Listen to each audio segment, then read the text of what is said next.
Una tarde de 1987 en Riverside, California, una niña de 7 años estaba jugando con sus muñecas en el jardín delantero de su casa. Su nombre era Michelle Snow. A menos de 20 metros de ella, al otro lado de la propiedad, su hermano de 9 años y sus amigos habían encontrado algo en el garage. Un juguete que su padre había comprado meses antes sin intención de usarlo. Un juguete que en ese momento nadie de la familia sabía qué tan letal podría llegar a ser. Tan solo 15 minutos después, Michelle se encontraba inconsciente y sin vida. Había recibido un impacto de aproximadamente 23,000 PSI. Para que te des una idea, el cráneo adulto puede resistir una presión concentrada de entre 250 a 300 PSI. Michelle tan solo tenía 7 años. Pero lo que su padre hizo después de esa tarde no solo cambió las leyes de un país, cambió para siempre la forma en que el mundo percibía uno de los juguetes más populares de aquella época, los lawn darts. Pero para entender por qué un objeto así terminó en los anaqueles de una juguetería, hay que remontarse bastante más atrás en el tiempo. La historia de este juguete no comienza en una sala de diseño de alguna empresa americana, comienza en los campos de batalla de la antigua Grecia. Alrededor del año 500 a.C.,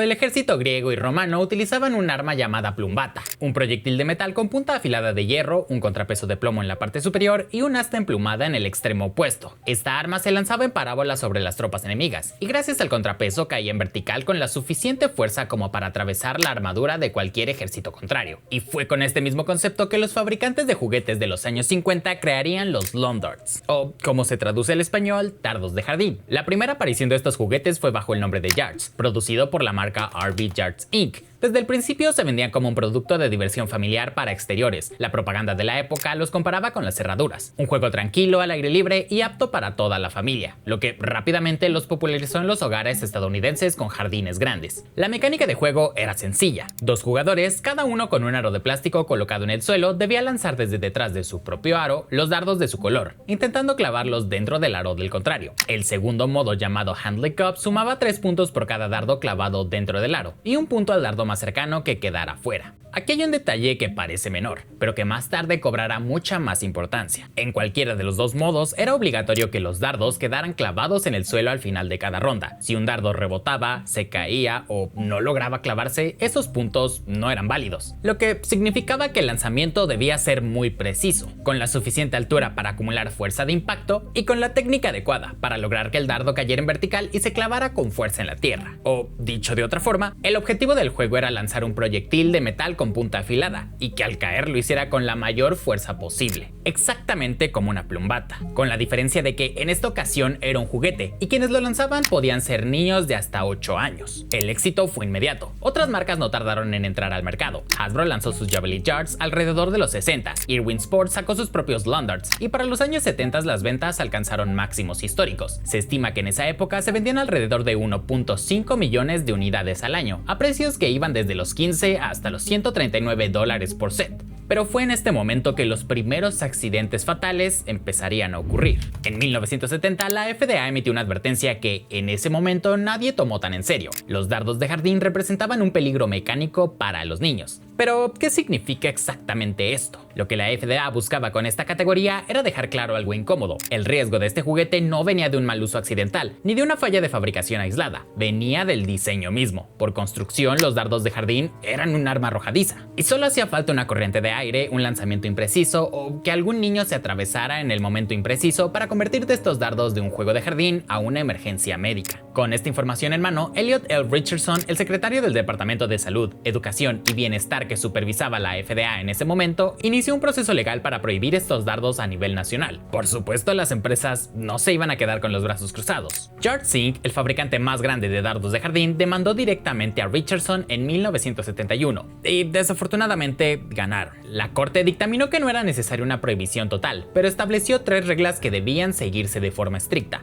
Los dardos no podían venderse como juguetes, por lo tanto no podían venderse en jugueterías ni departamentos de juguetes. Además, debían incluir etiquetas de advertencia prominentes sobre riesgos de lesiones fatales. Suena razonable, ¿verdad? Lo que pasó después de establecer estas limitaciones fue todo lo contrario. Los dardos siguieron apareciendo en secciones de juguete y pasillos de juego al aire libre. Además, las etiquetas de advertencia, cuando existían, no cumplían con los estándares que la SEP CPSC, la Comisión de Seguridad de Productos del Consumidor, había establecido. Las reglas existían, sí, pero eran descaradamente ignoradas. Mientras tanto, los hospitales comenzaron a llenarse de informes y evidencias de emergencias ocasionadas por estos dardos. La CPSC registró el primer caso fatal a principios de los 70, un niño de apenas 4 años del que se sabe muy poco, pero los registros apuntan a que el accidente ocurrió durante el mismo periodo en que la FDA había advertido sobre el riesgo mecánico de estos dardos. Y durante el periodo de 1978 a 1986 se registraron aproximadamente 6.100 casos de emergencias médicas relacionadas con este juguete. Más del 50% de las lesiones afectaban zonas críticas como el rostro, ojos y cabeza. Pero ninguno de estos casos tuvo el impacto que tuvo el de Michelle Snow. David Snow, su padre, había comprado un paquete combinado de juegos que incluía una red de voleibol y un set de lawn darts. David no tenía intención de usar los dardos, así que los guardó en su garage. Sin embargo, su hijo de 9 años y sus amigos los encontraron una tarde y comenzaron a lanzarlos en el patio trasero mientras Michelle, su hermana de 7 años, jugaba con sus muñecas en el jardín delantero. Uno de los dardos fue lanzado con tanta fuerza y altura que atravesó toda la propiedad hasta el patio delantero. El impacto que Michelle sufrió fue de 23.000 PSI, lo que la dejó inconsciente inmediatamente. Para cuando llegaron los médicos no había mucho que hacer.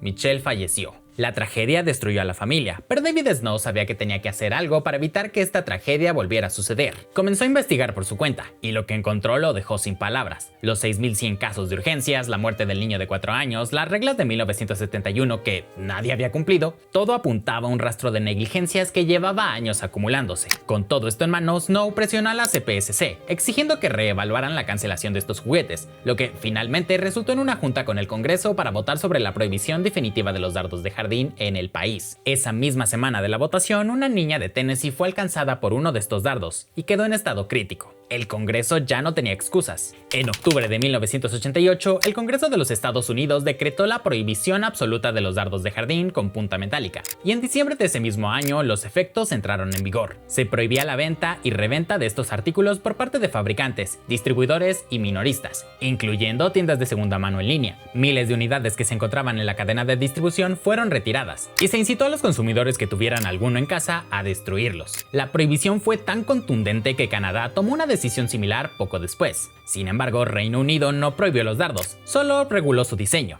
Lo que en principio parecía una decisión interna sin mayores consecuencias, años más tarde se convertiría en un problema internacional. La empresa Crown Darts UK fabricó y distribuyó sets de dardos de jardín de forma global a través de internet desde 2004 hasta junio de 2020, cuando los gobiernos de Canadá y Estados Unidos confiscaron más de 23.000 kits que se vendían de forma ilegal. La empresa no tenía intenciones de violar la ley en estos países, pero la discordancia entre las regulaciones más blandas de Reino Unido y la prohibición absoluta en Norteamérica creó un conflicto que terminó siendo mucho más grande de lo que nadie esperaba, pues tan solo un año más tarde, en enero de 2021, Crown Darts cesó sus operaciones. La empresa nunca dio declaraciones al respecto, pero se estima que la decisión de cerrar la empresa tuvo que ver con la confiscación de esas 23.000 unidades de dardos de jardín. Hoy en día estos juguetes siguen existiendo, pero con un diseño radicalmente distinto. La propia marca Yard sobrevivió y lanzó los llamados Safety Yards, dardos de plástico con puntas redondeadas de goma en lugar de metal. Otras marcas como Front Porch, Puff, Flingers e incluso Hasbro a través de Nerf siguieron estos mismos pasos. Aunque desde la prohibición de 1988, estos juguetes nunca más han gozado de la misma popularidad que en aquel entonces. David Snow nunca quiso ser un activista, solo quería que su hija siguiera viva, pero lo que hizo después de perderla cambió las condiciones de seguridad para millones de niños. La prohibición de los lawn darts marcó el fin de una era en la que se esperaba que los niños navegaran por entornos peligrosos sin que nadie cuestionara el diseño del producto que los ponía en riesgo. Y marcó el inicio de algo diferente, la idea de que si un juguete puede dañar a un niño, la responsabilidad no es del niño, es de quien lo diseñó, de quien lo fabricó y de quien lo comercializó.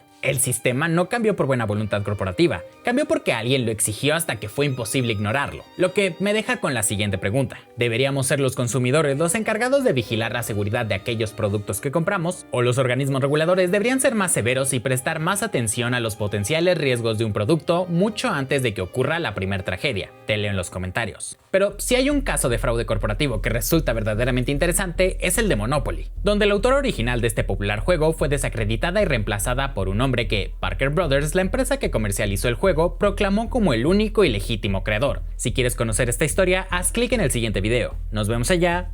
Bye.